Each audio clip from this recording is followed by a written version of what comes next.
Welcome back. I've been trying to find the perfect mouse, but none of them are. I got the Logitech 502, Razer's Copy, the Basilisk, and then the Corsair M65. I'm a game dev and Corsair sponsored me once, which was cool, but look, it's like their headphones are falling apart and stuff, and you know, any of these mice, they're all gonna fall apart. I get the wired versions of these mice because I don't wanna pay twice as much, literally over $100 just to not have a cord. A cool, useless feature with the Basilisk and the 502 is that you can click the scroll wheel left and right.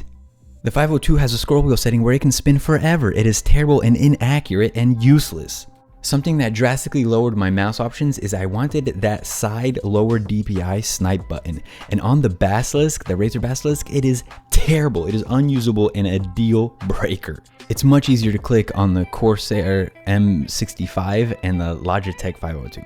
Each one of these mice is uniquely uncomfortable in your hand because they designed them to look cool, not actually fit right in your hand.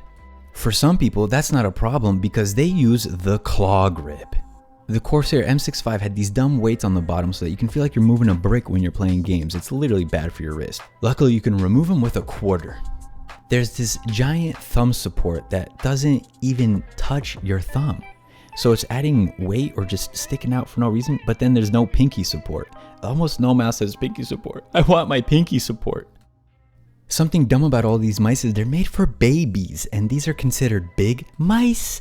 Dude, if I put my finger in the right spot, another finger's in the wrong spot. It's gotta be just right. The thumb rests on these mice are all just so funny. Look at the gap. It doesn't even touch in the right spot. When it comes to software, I think Corsair has the best software. You can even have tilt gestures and stuff like that. So I think I'm going to stick with the Corsair mouse for now. By the way, I'm an indie game dev and I'm going to be doing a Kickstarter for my game pretty soon. There's going to be a link in the description. It's a platformer RPG.